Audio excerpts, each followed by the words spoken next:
I love this show so much. Oh, Thank I thanks. grew, That's so you. nice. because I grew up in Rosemead, where we have a high Asian community and Latino community, and it Michael, really. I grew up in Montebello. Oh, awesome! I went to Bosco Yeah, Tech. There you go. there you go, buddy. I went to Sure. Oh, awesome. We got to stay with our local community here in San Gabriel That's right. Valley to represent. That's right. That's What was right. it like to develop the show and really bring it out to Disney Plus because it's so well done? Um, I mean, it's and look, I give all the credit to Gene and Kelvin, starting with Gene. He wrote an amazing graphic novel. I read it in 2006.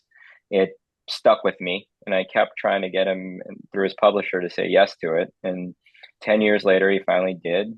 And that started just like awesome conversations, just between the two of us. And then we added Kelvin to the mix, and it was like three Asian dudes just like hanging out, right? And it didn't even feel like work.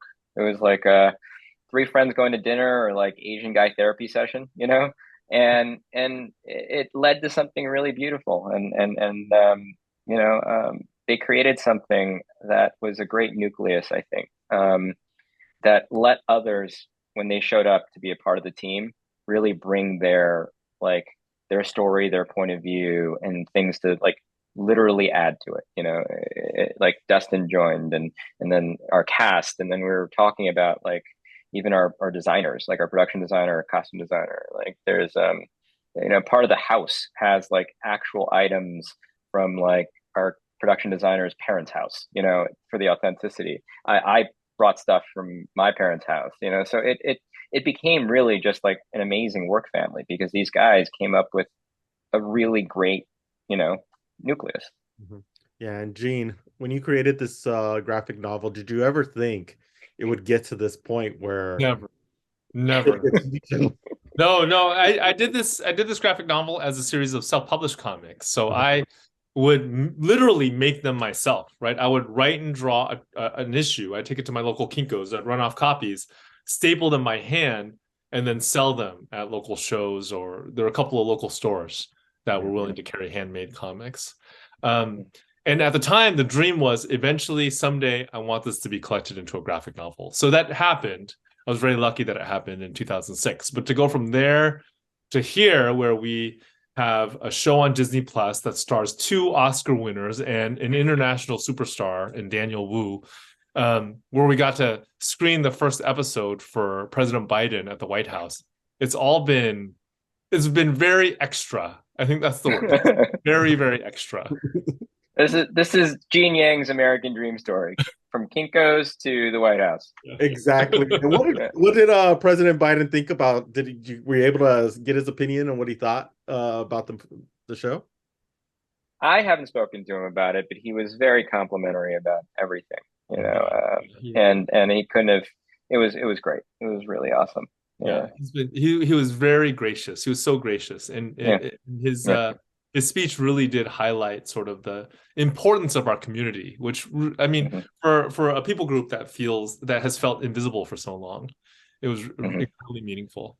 Exactly. Yeah. And that's what thing I really like the way the show touches upon this because it will affect not just Asian Americans but Yeah.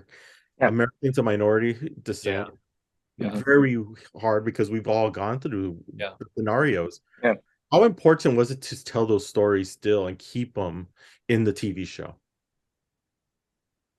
I mean, And I think it does point to something that you're saying, right? Like a lot of times when we're growing up and we're going through these things, we think it's just us. Mhm. By putting it on a page or putting it up on a screen, you realize no, there's a whole bunch of people that have gone through it.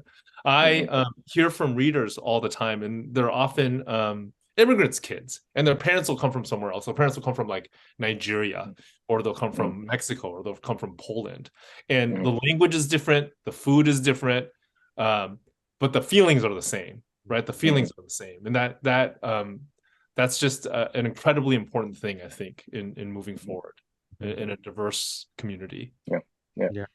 Melvin, do you want to add anything to that? No, I completely agree with him 110%. I think that's what Gene just brought up is the heart and soul of the whole thing. Um, you know, it's the essence of his graphic novel. And what we've done is sort of take that and, you know, made it much bigger and made it, you know, and put some really cool martial arts in it for the television show version, you know? So, yeah. Yeah, and the action, and I gotta mention that the action scenes are so good, so well done, and it's in a way that I haven't seen on television that often. What was it about bringing that style into the television show and bringing that type of action into it? I'm going to butcher it. So I'm going to, Gene, talk about what Kelvin like how he's looked at the action. Yeah. You I said mean, it before. so first of all, the flash of it is because of Hung Zhang, our choreographer, same guy who did all of the awesome fight scenes in Shang-Chi. Like that's why it's so good. But he's not like Peng and Kelvin. They're not just about making the fights look good. They also have to express story. They also have to express character, right? And early on, when we all talked about this, we talked about how often the immigrants' experience, and maybe even specifically the Asian American experience, is so internal. Like everything's inside of you. The struggles are inside of you. It's these feelings of not fitting in. It's all internal. And what the action does on the show is it takes these internal struggles and it externalizes it, you know? So when they're fighting, it's not just about flashy moves. It's also about like, what's motivating that fight. Yeah. And you see it in the first episode. It's the Jin kick on his like teammate or prospective teammate that he thinks made the video. You know, it's all encapsulated in that one sequence, which I think it's beautiful. It points out all the frustration, points out, you know, all the internal feelings. Yeah, exactly. One question I want to ask for both of you is, what can you tell the next generation who want to be in your shoes, who want to be making and telling their own stories? What can you tell them? I think almost every creative person I've met has this. They have this voice in their heads that tells them that what they're doing on the page, what they're recording, whatever their art form is not good enough, you know? And that voice tells you to stop. I think early on, I had all of these comics that I would stop halfway because I would give in to that voice. So I have all these unfinished comics from my childhood at home. You have to learn to ignore the voice and get to the finish line. That's what I would tell them. Yeah. And also just say, keep going. Yeah. Like for every success, there's 10 failures. Yeah. And I agree with you. I failed a lot during my career, and we keep growing, we keep trying, and we eventually find that success.